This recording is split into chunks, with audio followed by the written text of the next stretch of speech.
حاضرین و حاضرات، اللہ تبارک و تعالیٰ کو اپنی بارگاہ میں اپنے بندوں کا جو عمل سب سے زیادہ پسند ہے وہ شکر گزاری ہے، اور یہ وہ عمل ہے کہ جس عمل کی بنیاد پر اللہ تبارک و تعالیٰ یہ وعدہ فرماتا ہے کہ جو بندے میرے انعامات کا شکر ادا کرتے ہیں، شکر گزاری کرتے ہیں، میں ان سے نعمتوں کو چھینتا نہیں ہوں بلکہ نعمتوں میں اضافہ کرتا ہوں۔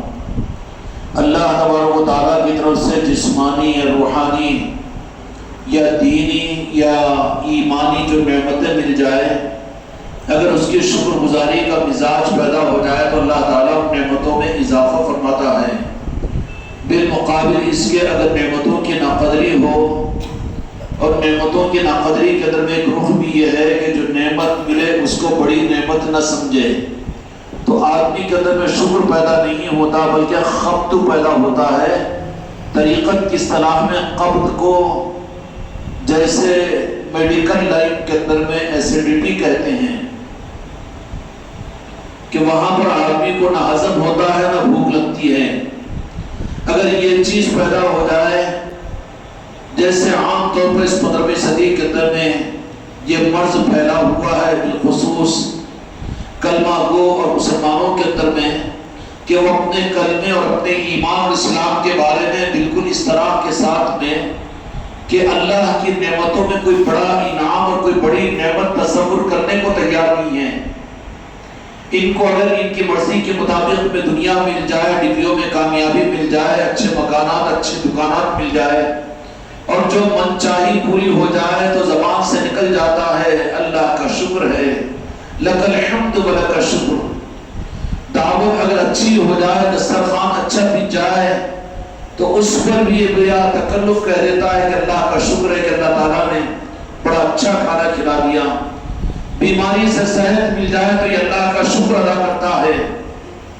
اگر لڑکے اور لڑکی کی شادی اور بیاہ ہو جائے تو بڑی دولتیں اور نعمتیں مل جائے تو شکر کرتا ہے۔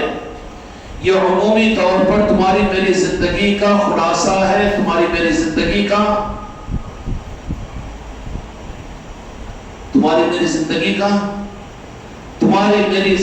کا گویا کہ ایک کیا کہنا چاہیے کہ ایک سیل رپورٹ ہے، کیوں بھئی ہے کہ اگر بہت پیاس لگ رہی ہے ٹھنڈا پانی مل جائے، اللہ تیرا شکر ہے ٹھنڈا پانی تو نے پلا دیا۔ اس کی امید نہیں کہ ایسا ہو گیا، اللہ کا شکر ہے بھئی اللہ تعالیٰ نے کروا دیا۔ تو کیا پتا چلا کہ شکر اللہ کو بہت پسند ہے، اور شکر پر اللہ تعالیٰ کی طرف سے جو انعام ہوتا ہے وہ نعمتوں کا سلسلہ ختم نہیں کرتا، روکتا نہیں بلکہ اضافہ فرماتا ہے۔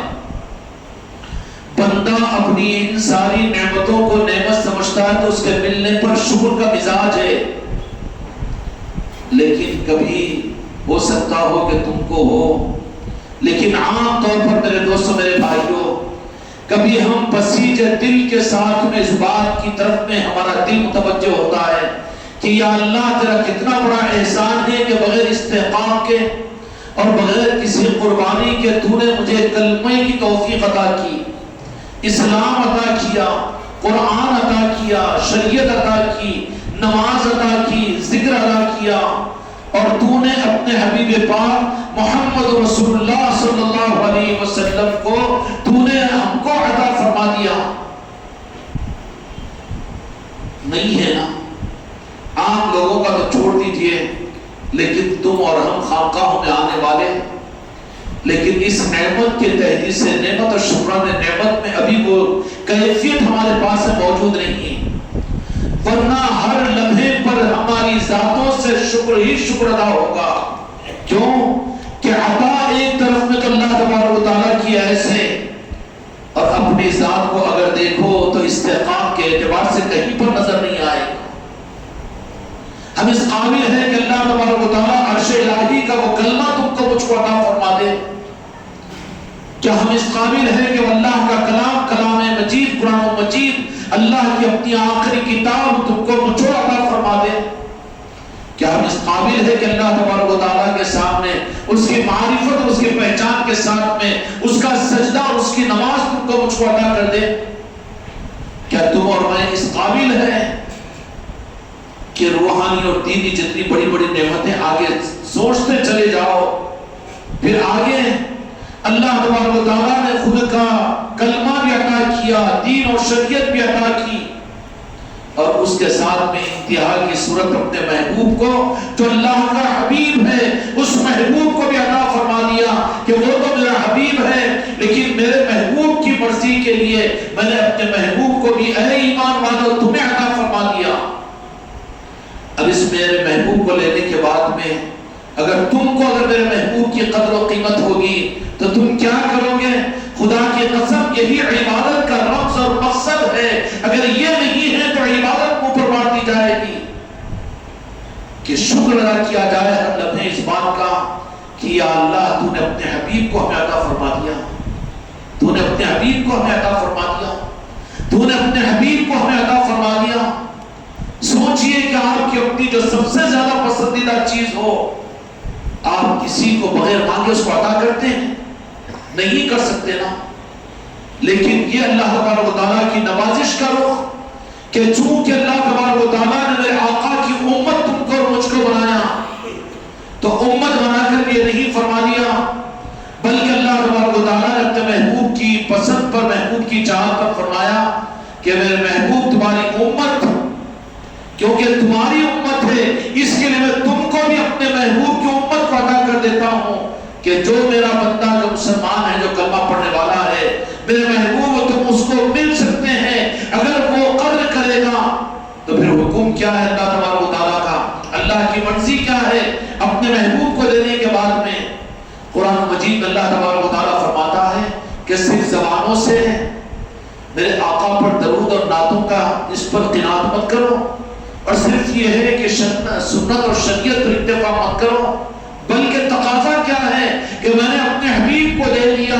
اللہ تبارک و تعالیٰ فرماتا ہے کہ کوئی دوسرا مجھ جیسا سخی نہیں ہو سکتا کہ اپنے حبیب کو عطا کر دے، لیکن اے مسلمانوں کہ تم کو میں نے اپنے حبیب کو عطا فرما دیا۔ اور اللہ کے حبیب کون ہے؟ ہمارے آقا دو جہاں کے مالک محمد مصطفیٰ صلی اللہ علیہ وسلم کی ذات اللہ نے اپنے حبیب کو عطا فرما دیا۔ اچھا حبیب کو عطا فرمانے کے بعد میں مطالبہ کیا ہے؟ اس نعمت کی شکر گزاری کیا ہے؟ کیا صرف جمعرات کی شب میں ہم درود پاک پڑھ لیں اور جمعہ کے دن صرف درود کا دستر بچھا لیں یا صرف وقتی طور کے پر سنت اور شریعت پر اپنے مقاصد کے لیے عمل کر لیں اور یہی سوچنا شروع کر دیں کہ مسواک کی کاڑی سنت ہے، لال دسترخوان پر کھانا سنت ہے، جمعہ کے بعد میٹھے کا کھانا سنت ہے اور اس طریقے سے سونا سنت ہے؟ یہ تو ذیل کی چیزیں ہیں، یہ تو ذیل کی چیزیں ہیں، لیکن اللہ نے اپنے حبیب کو اپنے حبیب کی امت کو کیوں عطا فرمایا؟ قرآن مجید میں اللہ تبارک و تعالیٰ فرماتا ہے کہ میرے محبوب آپ اپنی امت سے فرما دیجئے میرے محبوب کہ میں مومنین کی جانوں سے زیادہ قریب ہوں۔ یہ مطالبہ ہے اس قدردانی کا کہ جان سر کے اوپر نہیں رہتی یا جیب میں نہیں رہتی یا ATM کارڈ میں نہیں رہتی یا گھر کی تجوری میں نہیں رہتی اور جان کہیں پر رکھی بھی نہیں رہتی بلکہ جان یہ جسم کے روٹے روٹے میں اور زندگی کے ہر لمحے لمحے کے اندر میں رات میں اور دن میں سونے میں اور جاگنے میں جان ساتھ رہتی ہے کہ نہیں رہتی؟ رہے گی نا۔ تو میرے آقا کی قدردانی کا تقاضا یہ ہے کہ ہم کو ہمارے آقا و جہاں کے مالک بھی اپنی جانوں سے زیادہ قریب محسوس ہو، سو کر اٹھے تو اپنی ذات یاد نہ آئے، کوئی ہم کو ہمارا نام پوچھے خدا کی قسم نام یاد نہ آئے، ہم کو ہماری اولاد کا پتہ پوچھے اولاد ہم کو یاد نہ آئے اور کوئی کسی کے بارے میں کچھ پوچھے تو ہم کو اس سے پہلے ہمارے آقا یاد آ جائے۔ کتنی قربت کی ضرورت ہے، ابھی کتنی دوریاں پھیلی ہوئی ہیں، ہے نہیں ہے؟ قرآن ہمارے ہاتھوں میں، کلمہ ہمارے پاس میں، ذکر ہمارے پاس میں، عبادت ہمارے پاس میں، علم ہمارے پاس میں، عمل ہمارے پاس میں، لیکن جو جان ہے وہ جان نہیں ہے، بہت دور ہے۔ جان کو ہم نے بہت دور رکھا اور وہ جان ہے کائنات کی جان۔ میرے دوستوں میرے بھائی اور رب العالمین نے فرمایا کہ لولا کا لما خلق الافلاق کہ کائنات کی جان کائنات کی جان مصطفیٰ کی ذات ہے، میرے آقا کی ذات، لیکن اس آقا کی ذات کو ہم نے اتنا بڑا جرم ہے کہ ہم نے بہت دور رکھا کہ درود پاک پڑھ لیں گے، صلاۃ و سلام پڑھ لیں گے، نعتیں پڑھ لیں گے، میلاد منا لیں گے، صرف میلاد کے مہینے میں یاد کر لیں گے، نہیں، بلکہ اللہ تبارک و تعالیٰ نے اپنے محبوب کو ہم کو اور آپ کو اس لیے عطا فرمایا کہ ہر ایمان والا میرے محبوب کو اپنی جان سے زیادہ قریب سمجھے، اور ہے جو عاشقین ہوتے ہیں ان کی پہچان کیا کہ وہ میرے آقا کو اپنی جان سے زیادہ قریب۔ اب یہ قربت کی دولت کہاں ملے گی؟ اگر قربت کی دولت تم کو اور مجھ کو اگر ظاہری شریعت اور دین سے اور نمازوں سے اور رمضان کے روزوں سے اور پھر ذکر و اذکار سے اور قرآن کی تلاوت سے ملنی ہوتی تو کیا وہ نہیں مل جاتی؟ تو پتا چلا کہ یہ دولت اللہ تبارک و تعالیٰ نے اپنے محبوب کو جان سے زیادہ قریب کرنے کی ان اعمال کے اندر میں نہیں رکھی، بلکہ اس کی دولت کو اللہ تبارک و تعالیٰ نے کہیں اور رکھا ہے۔ اگر تم وہاں کے اگر بن جاؤ اور وہاں سے اگر خرید لو اور وہاں کی نسبت کو قائم کر لو تو تم کو یہ ایمان کی دولت ملے گی کہ تم میرے حبیب کو اپنی جان سے زیادہ قریب سمجھنے والے بنو گے۔ اب سوال یہ پیدا ہوتا ہے کہ قرآن و حدیث کی روشنی میں یہ کائنات کی جان اور مومنین کی جان ملتی کہاں ہیں؟ یہ تو جسم ہے اسلام کا، نمازیں جسم ہے، قرآن کی تلاوت جسم ہے، اور یہ تقریر کا کرنا جسم ہے، علم کا حاصل کرنا جسم ہے، مجلسوں کا سجانا جسم ہے، لیکن اس کی روح خدا کی قسم ذات مصطفیٰ ہے۔ اب یہ دولت کہاں ملے گی؟ اس دولت کو اللہ تبارک و تعالیٰ نے اپنے حبیب کے ذریعے سے ملنے کی جگہ مقرر فرمایا، ملنے کی جگہ مقرر فرمایا کہ وہ تم کو ان لائنوں کے اندر میں نہیں ملے گی، بلکہ ان کی اگر اس دولت کو تمہیں حاصل کرنا ہو، صحابہ اکرام کو پوری شریعت ملی، پورا قرآن ملا، پورا دین ملا، کامل دین کے اندر میں صحابہ اکرام ذرہ برابر صحابہ کی زندگیوں میں کمیاں نہیں تھی، ٹھیک ہے نہیں تھی، لیکن کہا کہ تمہارے اس کامل دین کے اندر بھی اگر روح دین کو ہو اور دین تمہارا زندہ ہو، اس کی پہچان ہو تو من کنت مولا ہو فہذا علی اور مولا، کہ جن جن کا مولا میں ہوں، روح دین اور ایمان کی حقیقت تم کو مولا کائنات کی ذات میں ملے گی کہ جن جن کا مولا میں ہوں ان کا مولا علی ہے۔ جاؤ علی کے پاس میں، جاؤ ولی اللہ کے پاس میں۔ کہاں جاؤ؟ صحابہ کو مولا علی کی بارگاہ میں بھیجا، دو جہاں کے مالک اور رب نے۔ بے ادبی اور گستاخی نہیں ہے، یہ ایک حق ہے جو اس 15ویں صدی میں چھپایا گیا، جس کی وجہ سے امت فکروں میں پڑ گئی ہے، ورنہ مسلمان وہ مسلمان نہیں ہے جس کو میرے آقا سے عشق کرنے کی بات کہی جائے، میرے آقا سے محبت کی ترغیب دی جائے اور میرے آقا کی عظمتوں کو مسلمان کو بتایا جائے، یہ کتنی زیادہ گری ہوئی بات ہے۔ تو مسلمان کیسے جب میرے آقا کی عظمت کو نہ جانتا ہو، میرے آقا کی محبت کو اپنی جان سے زیادہ نہ سمجھتا ہو، تو تم مسلمان ہی کہاں ہیں؟ لیکن اس دولت کو دینے کے لیے دو جہاں کے مالک میرے آقا نے بھی صحابہ اکرام رضوان اللہ تعالیٰ علیہ مجمعین کو کہاں بھیجا کہ جاؤ علی کے در پہ، انا مدینۃ العلم بابھا علی فرما دیا، من کنت مولا فہذا علی اور مولا فرما دیا۔ اور کیا نہیں فرمایا؟ اور میرے آقا ہی نے نہیں فرمایا بلکہ رب العالمین نے قرآن مجید کے اندر بھی فرما دیا کہ تم کو تمہارے نازک موقع پر میدان قیامت کے اندر میں تمہارے لیے جہنم کا فیصلہ کر دیا جائے گا، تو درمیان میں روکا جائے گا اور روکا جا کر یہ سوال کیا جائے گا کہ آخری صورت میں اب نجات کا کوئی راستہ نہیں ہے۔ قرآن پاک کی ایک آیت شریفہ ہے جو جمعہ کے اندر میں قبلہ اعجاز بھائی نے سنایا تھا کہ وہاں پر روک دیا جائے گا جہنمیوں کو، مسلمان جہنمیوں کو روک دیا جائے گا، بدعقیدوں کو روک دیا جائے گا اور گستاخوں کو روک دیا جائے گا۔ کہاں جا رہے ہو؟ جہنم میں جا رہے ہیں۔ ہاں جہنم میں۔ کیوں؟ بڑے اپنے پر شرمندہ ہے ہم۔ تو کہا کہ رکو، تو بولے کہ جہنم میں جانے کے بعد بھی کیوں رکایا جا رہا ہے؟ آخر کون سی ہمدردی؟ میرے بھائیوں، اللہ کرے یہ حقیقت اگر امت کو سمجھ میں آ جائے تو امت پھر ایمان کی حقیقت کو حاصل کرنے میں پیچھے نہیں رہے گی۔ پوچھا کہ ہم جہنم میں جا رہے ہیں، اپنے پر ماتم کر رہے ہیں، کو کیوں روک دیا گیا؟ تو کہا جائے گا کہ ٹھیک ہے، کوئی گنجائش نہیں ہے، کوئی آپشن نہیں ہے، تو اس قابل ہے کہ تم کو جہنم میں داخل کر دیا جائے، اور فرشتے ہانک رہے ہیں، تم کو ہانک رہے ہیں، روک دیا جائے گا اللہ تعالیٰ کی طرف سے۔ کس کی طرف سے؟ روک دیا جائے گا۔ قانون کے تحت میں میرے مصطفیٰ کی نافرمانی اور میرے مصطفیٰ کے ساتھ بدعقیدگی کی بنیاد پر جہنم کا فیصلہ جا رہے ہیں مسلمان ظاہری طور پر کرنا پڑنے والے بدعقیدے جہنم میں۔ روکا جائے گا بیچ میں کہ ہم کو کیوں روکا جا رہا ہے؟ تو کہا جائے گا کہ ٹھیک ہے، کم از کم یہ تو بتاؤ۔ رب کی طرف سے پوچھا جائے گا، فرشتے پوچھیں گے، کیا پوچھیں گے؟ علی کے بارے میں تم دنیا میں کیا کہتے تھے؟ علی کے بارے میں تم کیا کہتے تھے؟ کیوں کہ نبوت کو ولایت میں بدل دیا گیا، اور یہ وہ امتی ہوں گے جن کا تعلق نبوت کے زمانے سے نہیں ہوگا بلکہ ولایت کے زمانے سے ہوگا۔ تمہارا ہمارا زمانہ نبوت کا ہے، نبی ہے ہمارے سامنے۔ خدا کی قسم اللہ ان اولیاء اکرام کی قدر کی توفیق عطا فرمائے۔ امت غافل ہے اولیاء اکرام سے، امت غافل ہے خواجہ خواجات کی چوکھٹ سے، اور آج امت دور ہے، کٹی ہوئی ہے اولیاء اکرام کی نسبتوں سے، آل علی اور اولاد علی سے۔ کہا جائے گا کہ قانون پورا ہو گیا، میرے محبوب کی نافرمانی کے اوپر تم جہنم میں، لیکن رب کہے گا کہ رکو رکو، پھر روکا کیوں جا رہا ہے؟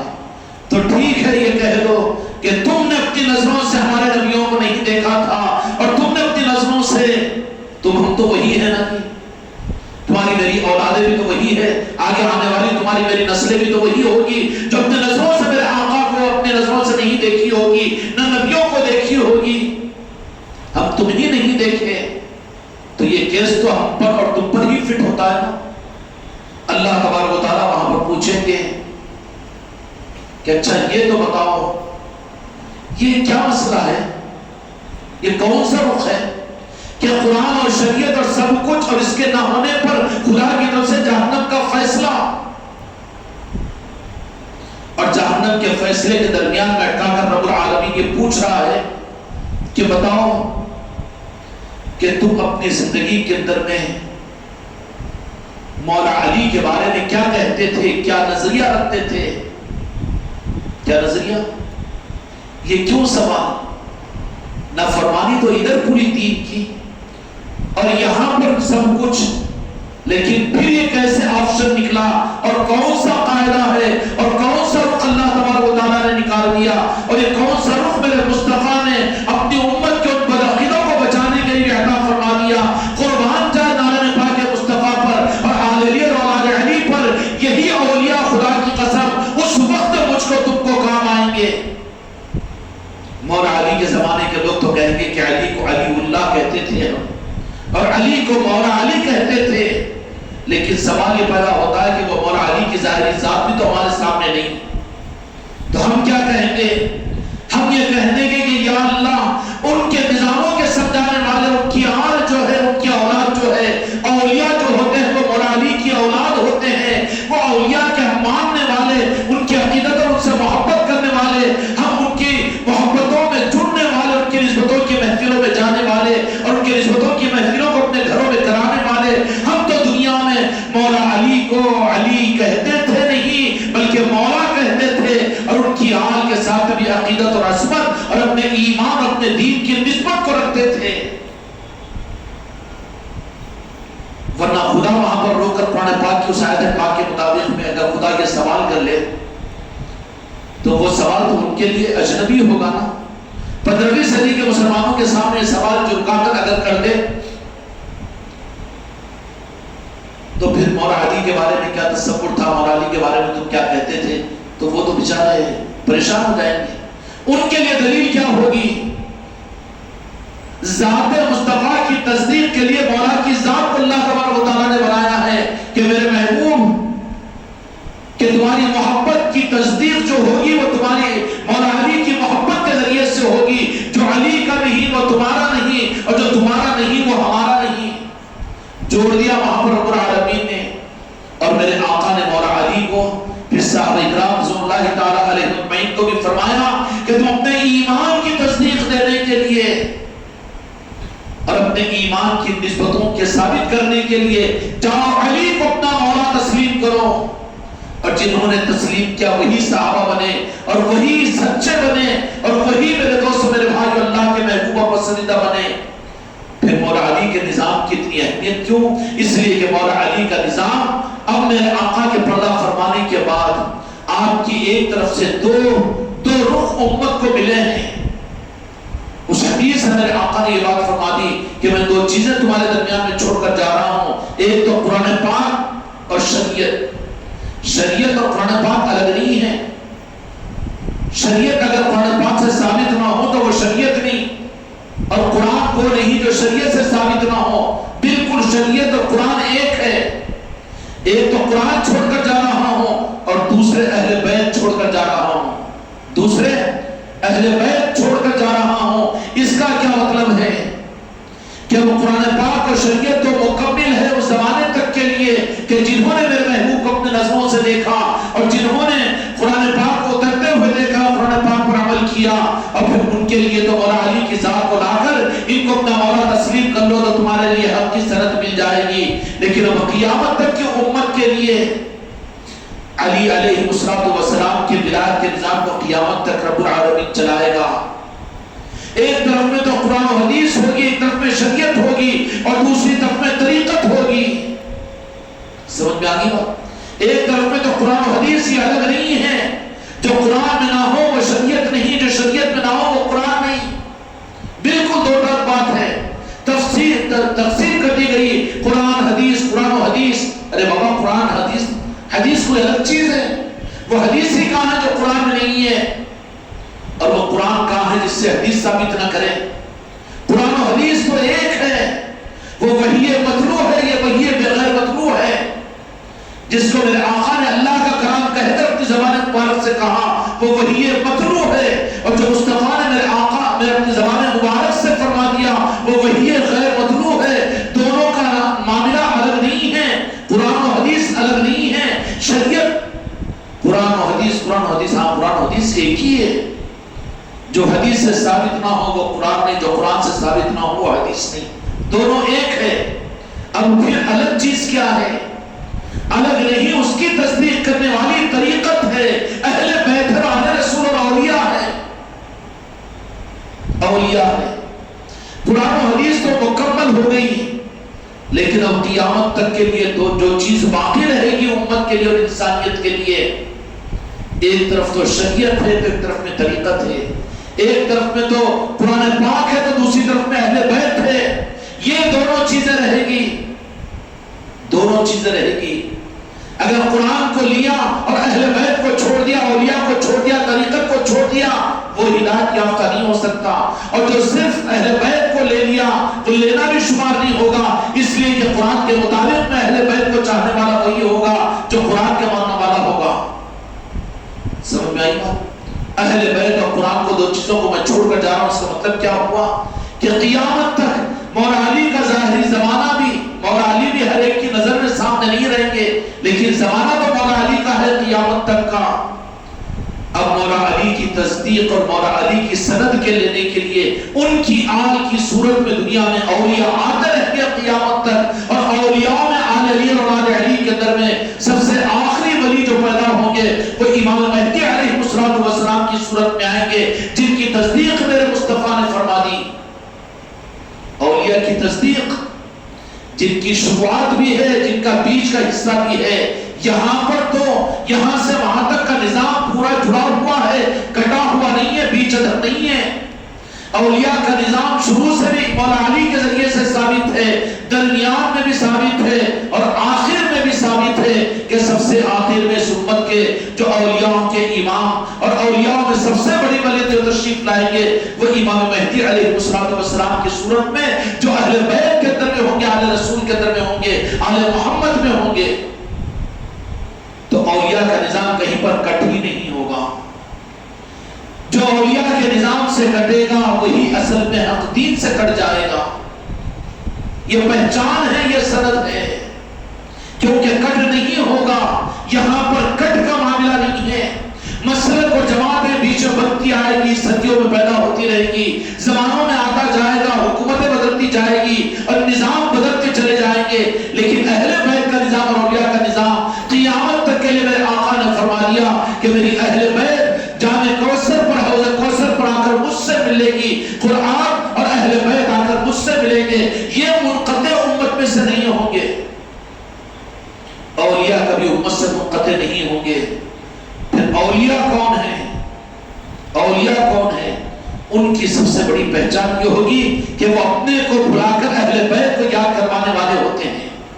ان کی زندگی اہل بیت کی پہچان اور اولیاء کی پہچان ہوتی ہے۔ جو ان کا نام لے کر اپنی کی پہچان کرائے وہ تو دجال ہے، وہ تو گمراہ ہے۔ جو اپنے کو بھلا کر اولیاء کی یاد کروائے وہی آل علی اور اولاد علی کا سچا نمائندہ ہے، ان کے ذریعے سے اولیاء کی یاد تازہ ہوتی ہے۔ 15ویں صدی کے اندر میں میرے دوستوں، میرے بھائیوں اور میرے عزیزوں، غیر محسوس طریقے سے تحدیث سے نعمت جو دین کے بارے میں ہونی چاہیے اس سے ہماری زندگیاں روح دین سے خالی ہو چکی ہے۔ یہ روح دین ملے گی کیسے؟ اس روح دین کے حاصل کرنے کے لیے یہ چیز، یہ دولت کہاں ملے گی؟ یہ دولت جو ملتی ہے وہ اولیاء کی چوکھٹوں پر ملتی ہے۔ کہاں ملتی ہے؟ شارٹیج نہیں، ختم نہیں ہو سکتی، ختم شارٹیج بھی نہیں ہو سکتی۔ یہ وہ چشمہ ہے ولایت کا، علی اور آل علی کا، جہاں طلب والے پیدا ہوں گے وہیں پر خود بخود وہ چشمے ابلنے شروع ہو جائیں گے۔ کیا ہوں گے؟ جب امت میں طلب پیدا ہوگی تو وہیں پر پھر اللہ تبارک و تعالیٰ اپنے اولیاء کے اور طریقت کے چشموں کو وہیں پر جاری فرما دے گا۔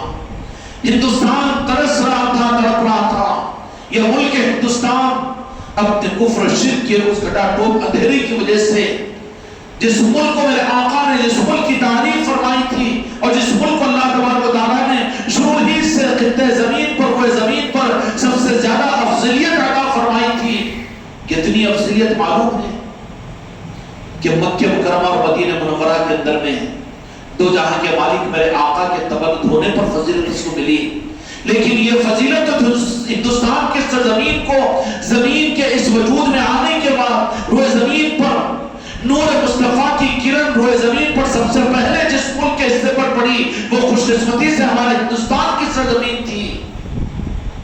حضرت آدم علیہ السلام جو نور مصطفیٰ کو لے کر جو روئے زمین کے اوپر جنت سے یہاں پر بھیجے گئے وہ ہندوستان ہی کی تو زمین تھی، ہندوستان ہی کی زمین، اس لیے یہ سرزمین ہندوستان مقدس ہے۔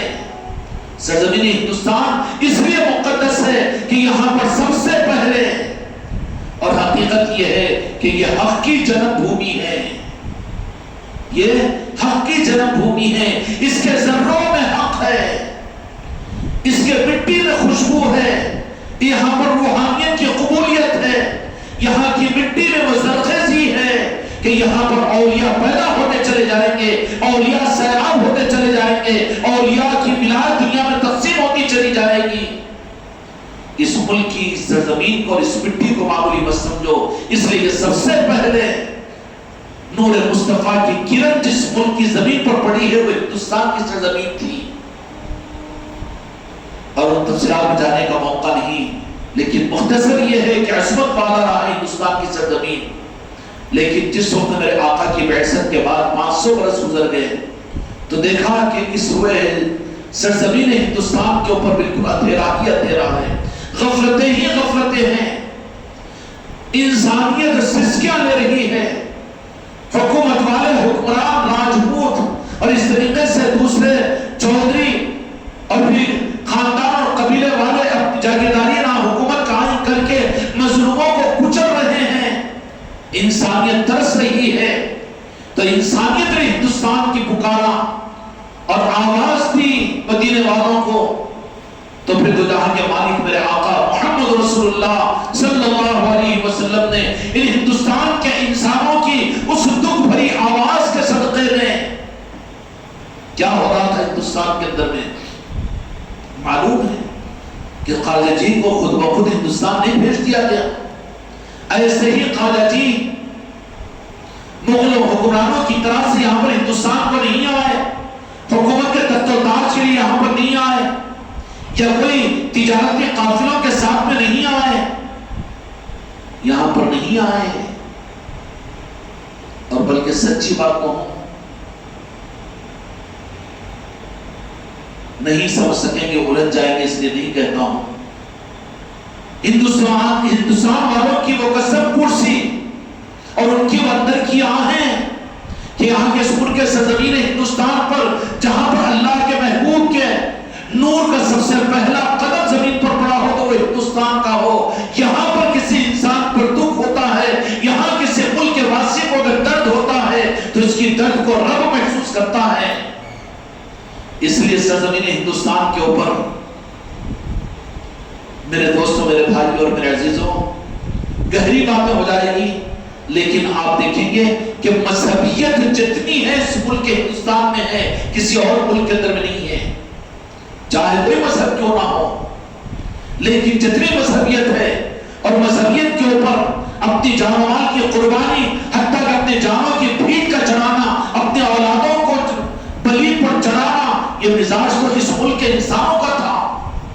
ان سب کے باوجود جب ان انسانوں کی مظلوموں کی آہیں رب کی بارگاہ میں پہنچی تو اللہ تبارک و تعالیٰ اپنے محبوب کو کہا کہ میرے محبوب، ملک ہندوستان کی سرزمین سے آپ کو محبت ہے، کچھ تو کیجئے۔ تو پھر تو کہا کہ مالک میرے آقا نے اپنے شہزادے کو اور آل علی اور اولاد علی اور سید کائنات کے لال کو، مولا علی کے جگر گوشے کو، خواجہ قادگان خواجہ معین الدین چشتی اجمیری رحمت الرضوان کو بلایا مدینہ پاک کو، اور بلا کر کہا کہ معین الدین، ہم نے تم کو اپنی بارگاہ میں قبول کیا اور ملک ہندوستان کی ولایت آپ کو عطا فرما دی اور آپ کو مالک بنا دیا، اور آپ جائیے ہندوستان کو۔ ہندوستان کن کے لیے آئے؟ مسلمانوں میں مسلمانوں کی تبلیغ کے لیے نہیں آئے، یا مسلمانوں کے لیے نہیں آئے خواجہ قادگان، بلکہ عرض کر دوں کہ جو ہمارے پاس جو نظریہ ہے، اسلام کیا ہے، کلمہ پڑھو، ختمہ کراؤ، عیدگاہ کی نماز پڑھو، آدھار کارڈ میں نام رکھو، اس اسلام کی تبلیغ کے لیے نہیں آئے۔ ہمارا اسلام کیا کہتا ہے؟ ہم اسلام کو جو سمجھے مسجدیں بنا دو، مدرسے بنا دو، بس دھوم دھام کر لو اور یہ کر لو اور وہ کر لو، اس اسلام کے لیے خواجہ قادگان یہاں پر نہیں آئے، بلکہ خواجہ جی کو اس ہندوستان میں تو یہاں کے مالک میرے آقا نے جو روانہ فرمایا وہ مظلوم انسانوں کے لیے بھیجا، کہ وہ مظلوم انسانیتیں ظالم بادشاہوں کے ظلم کے نیچے دب رہی تھی اور وہ وہاں پر دم گھٹ رہا تھا، اس وقت میں ان مظلوم انسانوں کے، مسلمانوں کے لیے نہیں۔ مسلمان تو تماشا رہتے ہیں زمانے کے اندر میں، آج خواجہ قادگان کا عرس شریف چل رہا ہے، لیکن مسلمانوں کے پاس میں کوئی اس کی ہلچل ہے؟ مسجدیں سنی پڑی ہوئی، مدرسوں میں کوئی ترتیب نہیں، کوئی نظام نہیں۔ اللہ تعالیٰ پوری امت کو پھر سے یہ رخ عطا فرما دے۔ خدا کی قسم، اگر حق ایمان اگر مل جائے گا اس امت کو تو یہ ہندوستان نہیں، دنیا رشک جنت بن جائے گی۔ اگر حق ایمان ہم کو تم کو حقیقت میں اگر حاصل ہو جائے تو آگے کی بات عرض کر دوں کہ مسلمانوں کا نہیں بلکہ اس دنیا کو اللہ تبارک و تعالیٰ رشک جنت بنائیں گے، جیسے اس قوم بنی اسرائیل کو آسمانوں سے دسترخوانوں کو اتروایا کہ نہیں اتروایا؟ اگر حق تمہارے میرے پاس میں اگر حقیقت میں آ جائے امت کے اندر میں تو پھر ہمارے صدقے میں تو ساری انسانیت کے لیے دسترخوان اتریں گے جنت سے، رشک جنت بن جائے گی۔ اور خواجہ قادگان نے رشک جنت بنایا کہ نہیں بنایا؟ اگر کسی کو اس بات پر اہتمام نہ ہو تو آپ چلے جائیں اجمیر کی سرزمین کے اوپر، وہاں جا کر دیکھیں کہ جتنا مسلمان خوش ہے اس سے زیادہ خوش آپ کو برادران وطن ملیں گے۔ جتنا وہ اپنے آپ کو لٹا رہا ہے وہاں کی سردیوں میں، اپنے آپ کو ٹھنڈروا رہا ہے، اس سے زیادہ برادران وطن اپنے معصوم بچوں کو لے کر اجمیر کی سرزمین پر میرے خواجہ جی نے زمین پر، یا خواجہ قادگان کہ تمہارے کرم کا کیا اندازہ کرے ہم کہ آج 812 سال کے بعد میں بھی آج ہندوستان کی سرزمین پر تم نے خواجہ قادگان جنت کا دسترخوان اتروا دیا۔ کوئی بھوکا نہیں رہے گا وہاں پر، کوئی بھوکا نہیں رہے گا، ہر ایک کو صرف جسم کی غذا نہیں بلکہ خواجہ قادگان خواجہ جی، چاہے وہ برہمن ہو کہ بنیا ہو، کہ چاہے چورا چبا ہو کہ مسلمان ہو، اپنا ہو کہ پرایا ہو، صرف جسم کی غذا نہیں کھلاتے ہیں بلکہ روح کے اور لوگ دل کے اطمینان کی غذا بھی دیتے ہیں میرے غریب نواز، کھاؤ لندنوں میں جسم کی غذا، لیکن تمہارے دل کے اطمینان اور سکون کی غذا تو میں میری محبت میں آنے والوں، اے برادران وطن، اے دنیا کے انسانوں، میں تم کو کھلاتا ہوں۔ خواجہ جی ایک ایک انسان کو دل کے اطمینان اور سکون کی غذا میرے خواجہ جی خود ان کو کھلاتے ہیں، ان کو عطا کرتے ہیں۔ تو جنت کا دستر اترا کہ نہیں اترا؟ جنت کا دستر کیا ہوگا؟ حدیث پاک کے مطابق میں ما تشتہی انفسکم ولکم فیہا ما تدعون، کہ فرمایا جنت کی خصوصیت کے جو چاہیں گے ان کو تقاضا کرنا نہیں پڑے گا بلکہ خود مل جائے گا۔ پوچھو واپس آنے والوں سے، اسے شریف سے، کیا کہیں گے؟ جھولی لے کر گئے تھے لیکن ہم جھولی کو بھر کر آ رہے ہیں۔ وہ یہ نہیں کہیں گے کہ ہم جیب خالی کر کر آ رہے ہیں۔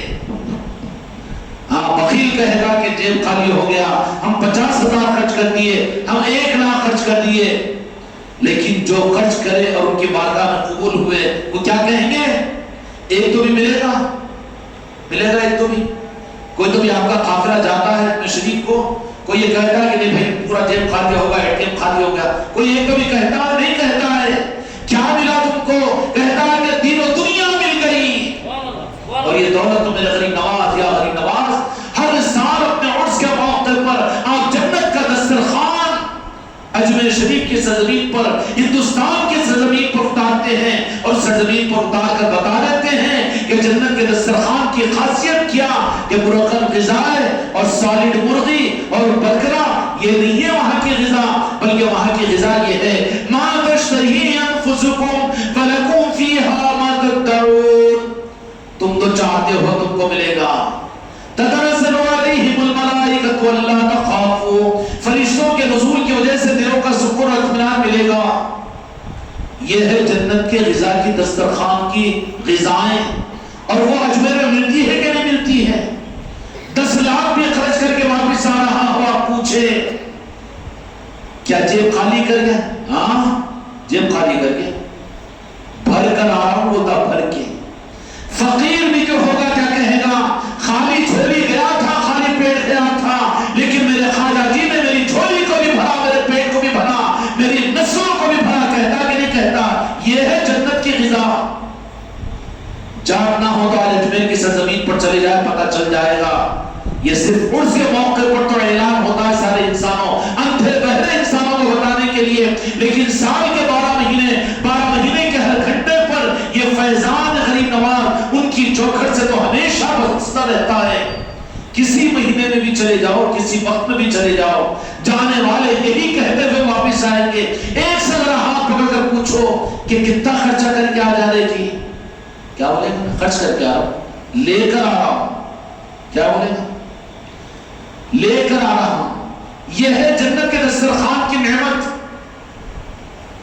کہ ظاہری طور کے اوپر وہاں پر تو یہ اپنے آپ کو یہ سمجھے کہ میں نے خرچ کیا اور یہ کیا، لیکن اس کا دل اتنا مطمئن ہو جاتا اور بڑھ جاتا ہے کہ وہ کہتا ہے کہ میں جھولی بھر کر آ رہا ہوں۔ میرے غریب نواز جنت کے دسترخوان کا زمین پر اتارے ہوئے ہیں، وہ تو ان کی برکت ہے غریب نواز کی کہ اپنے دستر جنت کو وہاں پر اجمیر میں اتار دیتے ہیں، اور وہاں پر ہر آنے والا مطمئن ہو کر جاتا ہے۔ اپنا اور پرایا بھی کہتا ہے گیا تھا خالی جھولی لیکن آیا ہوں جھولی کو بھر کر، گیا تھا میں خالی لیکن آ رہا ہوں مرادوں کو پا کر، اپنی چاہتوں کو پورا کر کے۔ اب جو بیچارہ پڑوسی ہوگا، دوسرا ہوگا، وہ کہے گا ارے جا کے تم تو بار بار اجمیر شریف کو جاتے غوث و خواجہ کے پاس میں، خرچہ کر کے آتے، بس میں ہوگا تو الٹے ہاتھ سے مارے گا، خرچہ نہیں کرتا ہوں، وہیں سے تو لے کر آتا ہوں، میں ان کی نگاہوں کو لے کر آتا ہوں اور ان کی نظروں کی خیرات کو لے کر آتا ہوں، اپنی جھولیوں کو بھر کر لاتا ہوں۔ ہوگا کہ نہیں ہوگا؟ یہ ہے اجمیر شریف کی سرزمین پر جنت کا دستر اترتا ہے۔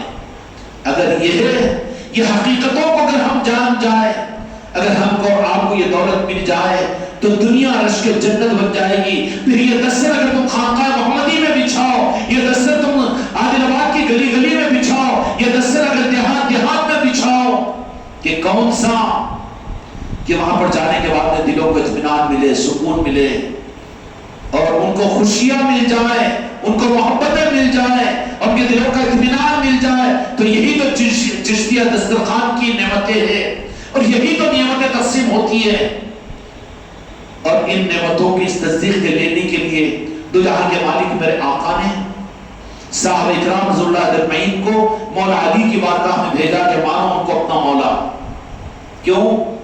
منوایا صحابہ سے، بتانا تھا امت کو، ورنہ کوئی قسم نہیں تھی نعوذ باللہ صحابہ اکرام کے لیے، وہ تو ہم کو بتانے کے لیے کہ میرے صحابہ ہونے کے باوجود علی کو مانے بغیر اپنا مولا ان کے لیے چارے کار نہیں، چونکہ مولا کی ذات وہ ہے کہ علی کے ذریعے سے ولایت کا نظام قیامت تک مجھے اولیاء کی صورت میں چلانا ہے، اور اولیاء کے ساتھ میں بدعقیدگیاں پیدا نہ ہو جائے اور میری امت فتنے میں نہ گر جائے۔ ہر زمانے کے ایمان والے اپنے ایمان کی نسبت کو اولیاء کی چوکھٹوں سے قائم کرے، ان کی چوکھٹوں پر اس ایمان کی خیرات کو مانگنے کے لیے اپنے دامن کو مانگنے پھیلا کر بھیک کے بھکاری بن کر اولیاء کی چوکھٹوں پر اس ایمان کی خیرات کو مانگے، یہ نظام قیامت تک جاری ہو جائے۔ اس کے لیے میرے دوستوں، میرے بھائیوں اور میرے عزیزوں، اولیاء کے نظام کو چلا دیا کہ ولی اللہ کا نظام، علی کا نظام قیامت تک چلے گا۔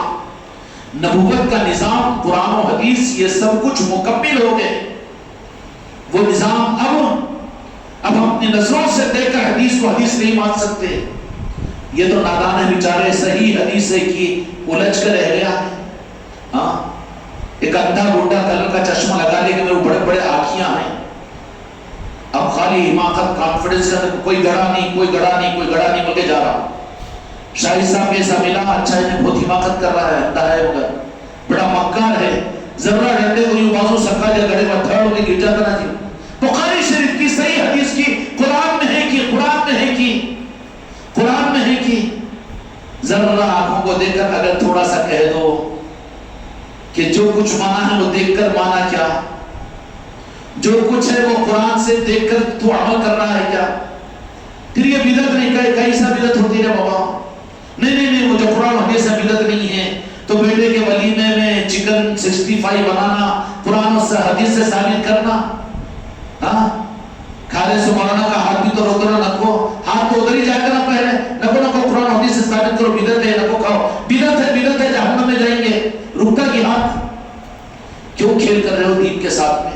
امت کو اصل دین کے راستے بتاؤ۔ خدا کی قسم، اصل ایمان تو اولیاء کی چوکھٹوں سے ملتا ہے، اولیاء کی محبتوں سے ملتا ہے، ہر زمانے کے لیے کافی ہے۔ تمہاری جماعت، تمہارا مسلک تو 50-100 سال کے بعد کوئی پہچانے گا نہیں۔ تاریخ اسلام میں کتنی مسلک اور جماعتیں آئی، لیکن آج کوئی نام اور نشان موجود نہیں ہے۔ تم کہاں رہے گے؟ تمہارا نظام، تمہاری جماعت کا رہے گی در خری نواز قیامت تک رہے گا، غوث اعظم کا در اور رہے گا اولیاء اکرام کا در۔ امت کو اپنی زندگی کے اندر میں ان کے رخ کو صحیح کر کے اولیاء کی چوکھٹوں سے جوڑ دو اور بھیجو اولیاء کے پاس میں کہ جاؤ وہاں پر حقیقی ایمان کی خیرات کے مانگنے کے لیے۔ تو جب انسانیت نے اللہ تبارک و تعالیٰ کو پکارا ہے، پرتھوی راج پتھورا کا ظلم و زیادتی بڑھ چکا تھا اور پوری ہندوستان کے اندر میں قومیں، یہ پچھڑے ہوئے طبقات سارے کے سارے اپنے جاگیرداروں کے، اپنے بادشاہوں کے اور جاگیرداران نظام کے تحت میں انسانیت پریشان تھی، تو ان کے کمزور انسانوں نے اللہ کو پکارا۔ کوئی بھگوان کہہ کر پکارا ہوگا، کوئی ایشور کہہ کر پکارا ہوگا، لیکن دل تو اپنے پیدا کرنے والے کی طرف میں تھا ہوگا، تو ان کی صدا رب کی بارگاہ میں گئی۔ تو میرے بچوں کو اس کو تلسماتی چیز سمجھ کر عرس کا اہتمام اور خواجہ جی کی یاد نہیں، وہ ہری جھنڈیوں کا نظام ہے، خانقاہ والوں کا نہیں۔ اگر تو ایمان والا ہے تو ذرا سوچ اور غور کر اس بات کے اوپر بھی کہ جب انسانیت نے پکارا، میرے آقا دو جہاں کے مالک کو اللہ تبارک و تعالیٰ نے جو مبعوث فرمایا، اس وقت مکے کے جیسے حالات تھے، سلطان الہند غریب نواز، کمپیر نہیں کر رہا ہوں میں، لیکن مثال دے رہا ہوں۔ اللہ تبارک و تعالیٰ بھی کہتا ہے اللہ خیر الرازقین، رزق دینے والوں میں بہترین رزق دینے والا میں ہوں، تو کیا انہوں بھی رزق دینے والے کوئی اور دوسرے رازق تھوڑی ہے؟ یہ کمپیریزیشن ہے ایز ایگزامپل۔ تو دو جہاں کے مالک جس طرح سے مکے کی سرزمین کے اوپر اللہ تعالیٰ نے اپنے حبیب کو بھیجا انسانیت کے لیے، کس مسلمانوں کے لیے نہیں، انسانوں کے لیے۔ اور کیوں بھیجا؟ کہ مسلمانوں نے مسجدوں میں دعائیں کی تھی؟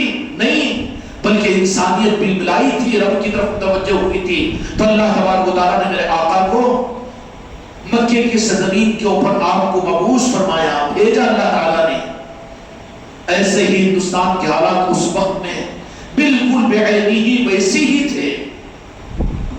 تھے، انسان کا دشمن بن چکا تھا۔ ان تفصیلات جانے کا وقت نہیں، لیکن ہم سلام کرتے ہیں 90 لاکھ جنہوں نے خواجہ جی سلطان الہند کے دست مبارک پر ایمان کو قبول کیا۔ ہمارا سلام ہو تمہارے اوپر، تمہارے قدموں کے اوپر، کہ تم وہ خوش نصیب ہو کہ راز میں خواجہ خواجگان کے دست مبارک پر ان کی نظروں سے تم نے ایمان کو پیا کہ نہیں پیا؟ کتنے خوش نصیب ہوں گے وہ۔ اور جب ایک قطرہ ایک نظر پیا تو جے پال جادوگر عبداللہ بیابانی بن جا سکتا ہے۔ اور جب ایک خطرہ خواجہ جی کی نگاہ کرم کا ملا تو کیا نگاہ کی خیرات ہے اور کیا مستی کی شراب ہے خواجہ خواجگان کی، کہ ایک قطرے کے اوپر قانون کے خلاف میں قیامت تک کی عمر عبداللہ بیابانی کو خواجہ جی نے عطا فرما دی، اور رب نے خواجہ جی کی بات کو رکھ کر قیامت تک کی عمر عطا فرمائیں گے۔ اللہ کے نظام اپنے اولیاء کے ساتھ میں یہ ہوتے ہیں کہ جس بات پر میرا ولی قسم کھا لے میرے ذمہ واجب ہے کسی قسم کو پورا کروں۔ یہ ہوتے ہیں اولیاء کی ذات۔ جب عام اولیاء کا یہ مقام ہو تو اولیاء کے امام کہ وہ خواجہ خواجگان کی ذات کہ جن کے چوکھٹ پر اولیاء نے سجدہ کیا ہو، فرشتوں نے سجدہ کیا ہو، اس خواجہ جی کا مقام کیا ہوگا اور آپ کی عظمت کا ہم کیا اندازہ لگا سکتے ہیں۔ خدا کی قسم ہمارے لیے تو صرف آپ کا نام لینا ہی ہمارے لیے کافی ہے، سلطان الہند کا نام لینا ہی ہمارے لیے کافی ہے کہ یہی کیا بڑی نعمت ہے۔ چنانچہ پورے ہندوستان کے عام انسانوں نے جب رب کی بارگاہ کے اندر میں اپنی پوجا پاٹ کر کے رب کو پکارا ہوگا، ہوتا ہے نا کہ رب تو مسلمانوں کا ہی نہیں ہے، خالی اللہ بولنے والوں کا ہی ہے کہ یہ تو پائزن گل بن گیا ہے۔ انگلش میں گاڈ کہے گا تو کوئی ٹینشن نہیں، اگر سنسکرت کا رام بولے بھگوان بولے تو بہت ٹینشن آ جاتا ہے، اس کو اتنا پائزن گل ہو گیا یہ۔ گاڈ میں ہوتا کہ ٹینشن نہیں ہوتا، انگریزی میں ہوتا، پھر سنسکرت میں بھگوان ہوگا تو کیوں ٹینشن تجھے؟ لیکن مسلمانوں کا اللہ بھی ناقابل قبول ہے اور ان لوگوں کا بھگوان بھی ناقابل قبول ہے، اگر دل سے نہیں ہے خالی زبان سے ہے تو۔ مسئلہ تو دل کا ہے وہاں پر۔ ان لوگوں نے پکارا رب کو کہ کب تک ہم پست رہیں، کب تک مظلوم رہے، تو ان کی آواز پر اللہ تبارک و تعالیٰ نے اپنے محبوب کو حکم فرمایا کہ ہندوستان والے جس ملک سے آپ کو محبت ہے میرے محبوب، آپ کچھ انتظام فرمائیے۔ تو پھر تو جہاں کے مالک نے مولا علی کو حکم فرمایا کہ مولا زمین کا نظام آپ کے ذمہ، قیامت تک ولایت کا نظام آپ کے ذمہ، دنیا کے نظام کے سنبھالنے کی ذمہ داری تو آپ کی ہے، کچھ انتظام فرمائیے۔ مولا علی نے پھر اپنے جو چاہنے والے تھے حضرت خواجہ عثمان ہروری رحمۃ اللہ علیہ کو حکم دیا کہ جاؤ، کہاں جاؤ؟ قصبہ سنجر کے اندر میں جاؤ، اور جہاں کا وہاں پر دیکھو کہ ایک وہ اس قابل ہے کہ وہ خود تمہارے پاس میں اس کا انتظار مت کرو بلکہ تم ان کے پاس اپنے قاصد کو بھیجو۔ چنانچہ خواجہ عثمان ہروری رحمۃ اللہ علیہ کے پاس میں ابراہیم قندوزی جو مضبوط کون ہے، وہ مجذوب ہے نا، کون ہے معلوم ہے؟ وہ خواجہ عثمان ہروری رحمۃ اللہ علیہ سے اس کی نسبت تھی، ان کی مجذوب کی جذب کی کیفیت میں تھے حرمت کے اندر میں۔ تو کہا کہ جاؤ سنجر کے علاقے میں ڈھونڈو جس کا نام اور جن کی حالت یہ ہوگی اور جن کو دیکھ کر تم یہ پہچان لینا، علامتیں بتائی اور روٹی کا ایک ٹکڑا یا کھلی کا ایک ٹکڑا دیا اور یہ اپنے پاس میں رکھو، ڈھونڈتے رہو ہر وہاں پر سنجر کے علاقے میں جا کر، اور جہاں پر یہی علامتوں کا کوئی شخص اگر تم کو مل جائے جس کی پہچان یہ ہوگی کہ وہ بادب ہوگا اور پھر قدردان ہوگا اور محبت والا ہوگا، اس کے پریشانی کا نور تم کو سمجھ میں آ جائے گا کہ علی رواد علی اور سید و سادات ہے، تو وہاں پر بھی اس کو آدھا تم کھانا آدھا ان کو کھلا دینا، بس تمہاری ذمہ داری وہاں تک ہے، اس کے بعد واپس ہو جانا۔ پوری خودداری نہیں لیتے اولیاء اکرام، بلکہ ان کے ذمہ جو مولا علی کام کرتے اتنا کام کرتے ہو گیا۔ اس کے واسطے اولیاء اکرام کو اب تو اپنے اولیاء اکرام کو تو صرف دنیا ہی دنیا کے لیے بنا کر رکھا ہے. بابا دنیا کے لوگ دنیا کے لیے تھوڑی ہے، دنیا کے چلانے والے وہ ضرور ہے، مگر صرف دنیا کے لیے ان کو مت مانو، بلکہ ان کے ذریعے سے تو ان کے قدموں سے وہ رخ لے لو جو دنیا کے مالک بننے کے بنائے جاتے ہیں. نتیجہ یہ نکلا کہ وہ ابراہیم قندوسی ڈھونڈتے رہے، کئی دن تک گھومتے رہے، لیکن ایک وقت وہ وقت تھا 11 ساڑھے 11 ساڑھے 10 بجے کا ٹائم تھا. خواجہ غریب نواز اپنے باغ کے اندر میں، والد محترم کا بھی اس دنیا سے پردہ ہو گیا، والدہ کا بھی انتقال ہو گیا، تو پوری ذمہ داری آئی. تو پھر اپنی پنچکی کے اندر میں خود باغ کو پانی دے رہے ہیں، اس انداز سے باغ کے اندر میں موجود ہے. تو جاتے ہوئے دیکھا یہ گزر کے آگے، تو خواجہ خواجگان کی نظریں پڑی اس مرسوم پر. تو وائر سے وائر ملتا ہے تو کرنٹ پیدا ہی ہو جاتا ہے. فوراً گئے، کہا کہ آپ تھوڑی زحمت فرما کر بندے کی گزارش کو آپ پورا کریں گے، آپ تشریف لائیے. اب ابراہیم قندوسی رحمۃ اللہ علیہ، ارے مطلب تو پورا ہو رہا ہے، آپ ذرا غور سے دیکھنے لگے، غور سے دیکھنے لگے، اور ایک علامت پوری، ایک علامت پوری، ایک علامت پوری ہو جاتی ہے نا.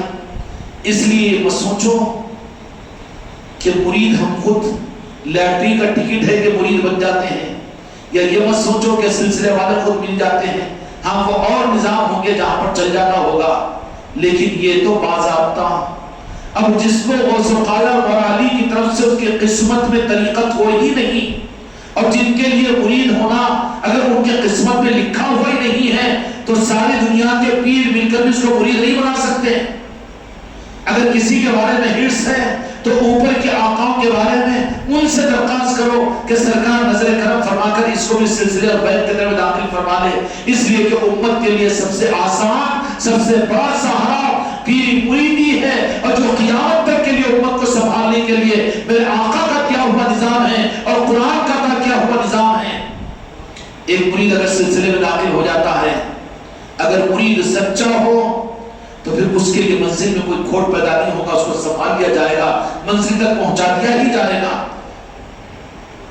تو کیا نام ان کا، ابراہیم قندوسی رحمۃ اللہ علیہ، اور ذرا انٹرسٹڈ بھی کہ نہیں جو پیر و مرشد علامت بتائے تھے نا وہی ہے وہی ہے وہی ہے وہی ہے. اس لیے ہم نے مریدین اور خلیفاؤں کو بھی، برادران وطن، صفائی کے ڈھیر نالیاں صاف کرنے والے ان کو بھی بلاؤ اور بٹھاؤ اور ان کو سمجھاؤ کیوں کہہ رہے ہیں. بچے بھی سمجھ نہیں سک رہے، نادان ہیں، لیکن یہی کیا کرم ہے کہ جو کہتے ہیں وہ کر لیتے ہیں، اعتراض نہیں کرتے، چون چرا نہیں کرتے. یہی بہت بڑی کرم نوازی ہے میرے غریب نواز کی کہ اتنا تابعدار بنا دیا خانقاہ محمدی والوں کو، بچوں کو. بس دیکھنے لگے، پہچان لیا کہ ہاں یہی وجہ ہے، یہی وجہ ہے. آخر میں جا کر کہا کہ حضرت یہاں تشریف فرما ہوئی ہے، آپ بیٹھیے یہاں پر. اور پھر خود خواجہ اپنے دستک مبارک سے اپنے انگور کے باغیچے میں گئے، تو خوشوں کو توڑا اور بڑے احترام کے ساتھ ملا کر آ کر قدم بوسی بھی کی ہوگی، ابھی کہہ کر کہا کہ سرکار تناول فرما کر بندے پر نظر کرم کیجئے، بندے پر احسان کیجئے، میری چاہت کو پوری کیجئے. مسکرائے دیکھ کر، ہاں مسکرا لیے. مسکرانے میں، دیکھنے میں تو سارے کام ہوتے ہیں. اب یہ زبان سے بولنا، تو زبان سے بولنا تو مکہ ہے تو کیا بولے گا انہیں، بولے تک تو انہیں چل جاتا. یہاں پر زبان کا نہیں، یہاں سے تو آنکھوں کا معاملہ، یہاں پر تو نظروں کا نظام ہوتا ہے، یہاں پر تو نظام چلتا رہتا ہے. وہ سارا نظام تو ادھر سے پلیٹوں کا نظام ہوتا ہے. پہچان لیا. سلطان الہند یہاں تشریف لائے. آپ تو اوریانی زبان اور فارسی زبان جاننے والے، لیکن ہندوستان میں سنسکرت زبان جاننے والوں کو ایمان آپ نے کیسے دیا؟ کیا زبان سے بیان کرے تھے، عقدے کھولے تھے، یا حوالے دیے تھے، کوئی کتابیں پڑھائے تھے اور کوئی حلقے کرے تھے، کوئی اس طرح کی مجلس قائم کرے تھے؟ کچھ نہیں، بلکہ جو دیا وہ نظروں سے دیا، جو دیا وہ صحبت سے دیا، جو آیا وہ دے دیا، دیوانہ کر لیا اپنا. خواجگان جب وہ راجپوتوں کی ان ساری چیزوں کو بھی انہوں نے، جب خواجہ جی کی شان میں انہوں نے جو گیت گائے تھے، گانے والے تو وہاں کے سنسکرت پہ بھی گائے ہوں گے، گانے والے تو وہاں کے راجپوتی زبان کے اندر بھی گائے ہوں گے، مارواڑی زبان بھی، راجپوتوں کی زبان میں بھی. اور خواجہ جی بیٹھ کر خوب سنتے تھے، تالیف قلب فرماتے تھے. اس میں ان کو انہوں نے بھگوان بھی کہا، اوتار بھی کہا، سب نو ٹینشن. کیوں کہ پہچاننے والے میرے ہیں تو وہ ان کے ہیں. جب میرے ہی نہیں رہیں گے تو اس کے کام بنیں گے. ٹینشن ان کو نہیں رہتا تھا. اب چنانچہ یہ ہوا تو ایک موقع ایسا آیا تو ایک دن سماج راجپوت مریدین وغیرہ نے خوب خواجہ جی کی عظمت اور شان میں بس میرا پیا میرا لارا میرا وہ کہ چلو یہیں بیٹھتے تم میری شان میں سب کچھ بول رہے ہیں. پھر وہ سامنے کا یہ گن گن گن گن گن گن آواز آ رہی ہے تو وہ آواز آئی خواجہ جی کے مجمع کے اندر میں اپنے مریدین کے پاس بدل. ارے مندر کے اندر میں وہ چل رہا ہے بولے جہاں پر آگ کی پرستش ہوتی سبوں برس سے وہ لوگ وہاں پر بھجن کر رہے ہیں بولے. تو بولے کہ اچھا انسان خوش ہوتے وہاں پر. ہاں بولے آج عید کا دن ہے ان کا خوش ہوتے. چلو ہم بھی چلیں گے. انسان خوش تو ہم بھی جا کر ان کی خوشیوں میں شریک ہوں گے. چلے گئے مندر کو اور وہاں پر مندر کے پاس ان کے ساتھ میں بیٹھ گئے. کہاں بیٹھے؟ ان کے بھجن میں. تو کہا کہ خوشی کے موقع پر تو انسانوں کو خوشی دینے کے لیے آیا. چلے گئے جا کر بیٹھے خواجہ جی سلطان علی اور ان کے ساتھ میں بھی ان کے مریدین وغیرہ سب وہاں پر بیٹھے ہوئے بیٹھ گئے کہ تم لوگ میرے پاس سے بیٹھو. نہیں چلو وہاں بھی جا کے بیٹھیں گے. اب وہاں پر جا کر بیٹھنا کیا تھا ان کو؟ جا کر بیٹھنا تھا کہ اپنی کرامت کو بتا کر وہ سارے پنڈتوں کو ایمان دے دیے. سارے پنڈتوں کو ایمان دے دیے. اس میں ایک بڑا آیا ایسا کیسا ایسا کیسا ایسا کیسا کیوں کیسا کیسا کیا. تو بولے کیا یہ آگ اس کی پوجا کرتا ہے؟ یہ تو مخلوق ہے میرے اللہ کی, یہ خالق نہیں ہے. کیسا نہیں ہے؟ بولے تو پھر وہ تیرے اگر خالق ہے تیرا خدا ہے تو پھر خدا تو جلاتا نہیں نا اپنے بندے کو, پھر جلا نہیں کیسے؟ ارے کیا الٹے باتیں کرے گی تم. اولیاء اپنے حق پر آتے ہیں تو کرامتوں کے ہاتھوں پر ظاہر ہو جاتی ہیں. تو بولے کہ مخلوق مانگ رہے تو رب مانگ رہا ہے تو تو یہ آگ میں کود کر بتا کہ تجھے نظر ہے یہ کیا بول رہے ہیں؟ کیسے کودتے ہیں آپ میں پاگل ہوئے گی. تو بولے کہ میں کودا اب تم کودو. بولے تو پھر کیا کرتا؟ اگر نہیں جلایا تو پھر میں ماننے کا سوچتا ہوں. بولے تو انہوں کیا کر رہے ہیں؟ ان کے ہاتھ میں ایک بہت خوبصورت بچہ تھا وہ جو آیا تھا نا بیچ میں. تو بولے کہ میرا تو بعد میں ہوگا مسئلہ. پہلے ارے بولتے بچے اڑا دیا آگ میں. ارے یہ کیا کرتی ہے؟ چیخا بول نہ کو ٹینشن نہ کو لے. تو وہ آگ میں سے اس کا معصوم اور خوبصورت بچہ راجپوت کا بچہ خوبصورت لگ رہا اندر سے ٹاٹا کر رہا ہے پنڈت کو. کیا کر رہا ہے؟ اندر سے ٹاٹا کر رہا ہے. ارے یہ کیا ہے؟ تو بولے کہ ہم اس کو مخلوق مانتے اپنا رب اور خدا نہیں مانتے. تو بولے کہ اچھا وہ تم کر کے کچھ تو پھونک پھاڑ کے بھیجے ہوں گے تو اچھی بات ہے. پھر میں نہیں تم جاؤ نا. پھر بولے تو میں کیا جاؤں؟ میرے جوتوں کو ڈال دیتا ہوں. چپل کو نکال کر یوں جب پھینکا تو پوری آگ جو بھڑک رہی تھی اس کے سطح کے اوپر آگ رہی اور آگ ٹھنڈی ہونی شروع ہو رہی ہے. جا کر کے غریب نواز آگ کے اندر میں سے بابا آگ ٹھنڈی نہ ہو تو بھی آگ اللہ کی مخلوق ہے میں تجھ پر بھی زیادتی نہیں کرتا ہوں. اپنے جوتوں کو باہر دے لیا پھر آگ بھڑکنے شروع ہوگی. تو وقت آتا ہے تو اپنوں سے اپنوں کو خرید کر کے ایسے گلشن کو کھلاتے ہیں. میرے غریب نواز کی گزارت ہے, خوش قسمتی ہماری تمہاری یہ ہے کہ غریب نواز کے دستر پر بیٹھنے کا اور آپ کو موقع ملے گا. اور ابھی 3 دن باقی ہیں. روزانہ مغرب کے بعد انشاءاللہ یہ دستر چشتیہ غریب نواز کا بشتہ رہے گا اور ان کی یاد کے میوے یہاں پر بڑھتے رہیں گے. اس لیے اپنے بچوں کے ساتھ اپنے اوقات کو فارغ کر کے روزانہ مغرب کی نماز سے پہلے ہی یہاں پر پہنچنے کی کوشش کریں گے نا بیٹے انشاءاللہ.